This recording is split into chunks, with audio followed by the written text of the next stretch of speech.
Alright, hey everybody, Texas Stroker here, Lance's Performance Shop, LoneStarMopars.com. It is HEMI Day, Mopar Monday, two of the best days combined into one. We just took a look at another Tekton Tool Haul, brought in some locking pliers, picked up a 7/16 and a 1/2 inch angle head wrench 3060 on that setup. And the one that I toyed with you, the one that I said we're going to have to wait to check out standalone so other people can find it and actually know about these, was this little gem right here. As you can see from the packaging, this is a 9-piece set of 3/8 drive Crowfoot wrenches. This particular one 5/16 to 3/4. Do note that they offer several different set sizes and configurations. You can also buy them individually, which I nearly did. They have another version, 5/16 to 1 inch, all in 3/8 drive. I think it's 120. This particular one was 75. Again, I know of a lot of situations where they would come in handy, but for what I do here at the house, I think this is going to suffice for me, primarily like your mid-range sizes, if you will. But it will be nice to have them sometimes, like we ever get into anything crazy like data acquisition, tons of sensors, sophisticated, EFI, and sort of your very, very advanced, race car type stuff. You have a lot of sensors and you have them in tight to reach places, and a Crowfoot not only allows you to get proper torque, but you can access it. So brought these in again from Tekton. The part number is right there for your convenience. It'll also be linked below, and again, I make nothing off of that. That's done solely for your convenience, just as a courtesy on my end. WCF 90101. Probably don't need the part number, truth be told, because you can just navigate it. It would be under wrenches on Tekton's website, just if you were curious. And if you're sitting here and you're thinking, man, this packaging, what's the deal? Did they really send this to you in a bag of some sort of like gray packing paper? The answer is yes, and I've not opened these. We're obviously cutting it open right now. We'll get a feel for it. Hey, if it saves on money, if it saves on the retail price, it saves on the retail price. So there's two options. You can have a key. It's basically like a glorified piece of plastic squared off that the 3/8 drive would slide through. I'm not a fan of that, because say that I needed a 5/8 Crowfoot, I either have to take everything bigger than 5/8 off or everything smaller. I don't want to deal with it. I think it actually has to go off one way, because I think there's a nub on the end. But we will get to storage solutions later. Let's just go ahead and tear her open if we can. There's lots of things to cover here, and this will be my first ever set of Crowfoot wrenches. Oh, it came, okay, cool. I did not know this was going to come on a key. So the little thing I was just complaining about, we got it. I didn't even realize it. Maybe I did the wrong thing. Maybe they did it as a courtesy. I don't know. Maybe it's just a holder for shipping and it's not actually the key. I do know the key I'm talking about looks similar to this, and I think it's like $5 or $8. There's another option that's $10, and I guess since we're on the subject, let's just broach it now. And it's right here. This I kept away from you. Didn't even spoil it in the Tekton Tool Haul you saw previously. So this is a very fancy version of what that key does, or what having them loose or stacked or whatever your mythology is. Methodology, we should say, would be. But this one, the downside to it, if there is one, let's zoom in. You got 5/16 as your starting point. Sometime there we go. 11/32, 3/8, 7/16, 1/2 inch, 9/16, 5/8, 11/16, 3/4, 13/16, 7/8, 15/16, and 1 inch. So if you splurge, you go for the $125 option, you get quite a few more keys. I think it's 9-piece versus 13-piece. And you do save money the bigger the set, and the storage option included, it saves money. But again, right now I was mainly interested in the 1/2 and the 9/16. I figured the smaller sizes would be good to have, for brake lines and stuff like that. Anything bigger than that right now, I'm not coming up with stuff, because typically O2 sensors are seized, so I don't think this would help me. But the cool thing, and what I'll do, just like I do with their angle head wrenches, I'll just adjust as I go forward. If I have a need for a 7/8, I'll order one. If we need 1 inch, I'll bring it in. But again, like at work, I see all the time situations where these would be super handy. Again, going with the forklift example, if this is the grate right here, and our forks are going out where the blue Omega M is, there are situations where there's lines right here, and you can't come in, and you could possibly get a wrench on it, especially something angled like that. But, if you want to break it free, you know, you have a limited amount of swing every single time. It's going to take an eternity. There's going to be a lot of times where you make progress and you get a turn, and then you can't get your wrench out, so you're going to have to tighten it back up a little bit, defeating your progress, pull it back out, try to flip the wrench and get a different angle. It's just a nightmare scenario, right? And you can't do it with a socket because you got a hard line in it. So that's where the Crowfoot comes in. The other thing, and true story, just like I said in the previous video, this will allow me to access the header bolts a little bit better, the 1/2" wrench that is.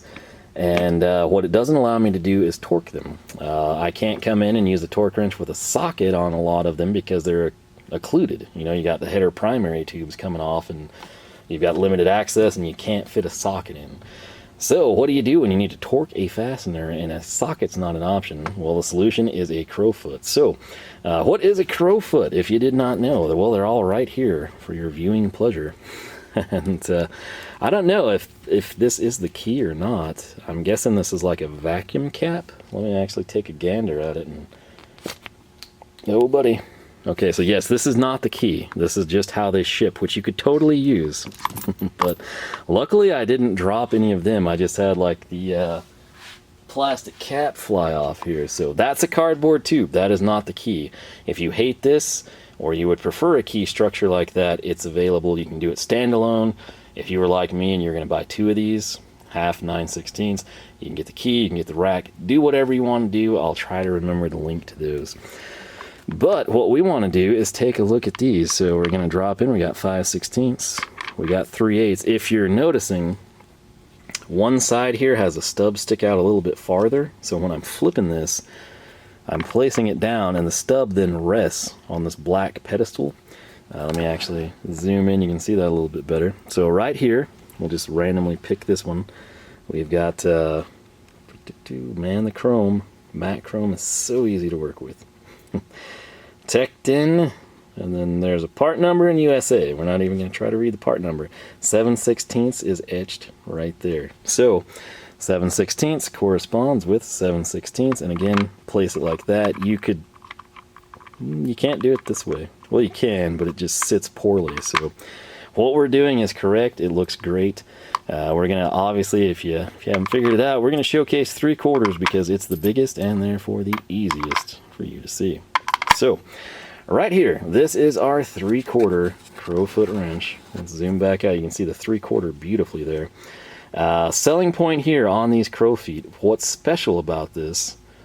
Yes, it's from Tekton. Yes, it's a good price. No, it's not made in Taiwan. No, it's not made in China. These are made in America. It's sort of a unique thing they're able to do, sort of like a new technology, if you will. These aren't, necessarily like forged out like you would think. These are cut with CNC laser, right? So some of you, if you've got, like a CNC machine, or even like a plasma table or something, you could do something similar to this. It's not going to look this good unless you go through extra steps. But that's sort of like the basis of it, and that's why you're able to get something made in America for $75 for a 9-piece set, which is pretty crazy until you understand what they're doing to accomplish that. So basically you would have a sheet of metal, we laser it, everything's done, and we come in and we treat it. We machine it, we heat treat it, and then we chrome it. And that's sort of like the 1, 2, 3, 4 steps I believe these would be going through. So it could be mistaken, but it's probably close enough. But right here, hopefully we can see it decently. We got Tekton, we got the part number, and we've got USA. Flipping her around, we've got the size. And what I want to highlight, there's a couple of different ways we can play with this thing, right? So if you note there, you've got a smooth side, and if you note here and here, we've actually got a recess, sort of like a detent feature, for your ratchet. You can seat that therefore 2 ways. It can sort of be like a shallow or a deep, and I realized I didn't even bother to grab a ratchet. We're going to have to do that. But what I will be doing is we're going to be taking this one right here, the 1/2", and it's going to be used for my header bolts. If I'm lucky, I'm going to be able to torque them to 20 foot-pounds. This may not access all of them. It might only get an extra 2. I might have 2 that I can't get. But it's going to allow me to torque things better than I could without these. That's, again, the reason for purchasing. Typically in an automotive application where you're going to use these is, lines, brake line, you know, transmission line, whatever, just places you can't use a socket, right? There's also limited clearance, and I kind of hit on this in the previous video, but like, let's say that I do a trick suspension under the Charger. Okay, we got coilovers, we got adjustability, we can dampen the shocks, all kinds of cool stuff. But we come up and we've got like a diff brace or something. And so in a dedicated race car, track car, we might have an access panel that's hinged, we might have carbon fiber overlays, we might come in and we just might have, you know, cut a hole out, you know, with a a jigsaw, and we could just have a panel that's, you know, magnetic, or we shoot screws through. With that, you're able to come in and you can get a socket on the fastener, right? But if we come from underneath the car going over the axle, the socket can't come down. You know, if this is the, you know, trunk floor, and we come down like this with a socket to get to the head of the fastener that's right here where my thumb's at, can't do it, because, you know, there's a body panel there, right? And we don't want to cut a hole because it's a street car, a collectible car, whatever.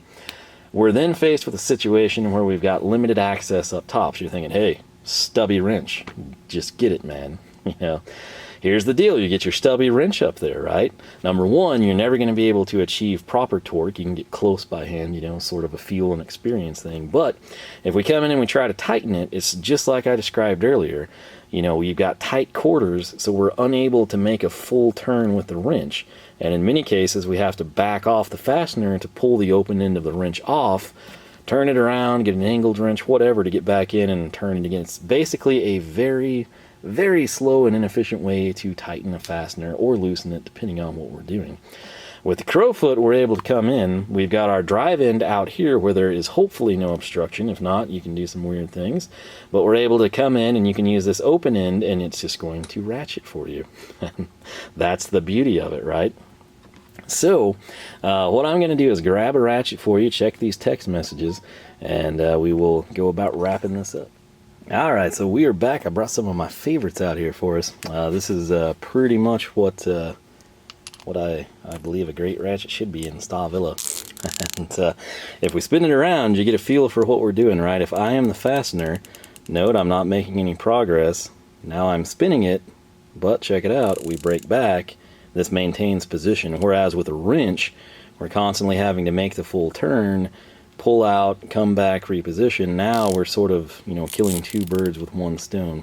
It's important to note when you do want to use this to apply torque, a lot of people don't realize these things. It's not a huge difference. Like if it's a critical torque spec, it is, but you know, if it's just like, well, you probably won't have an exhaust leak if you do this.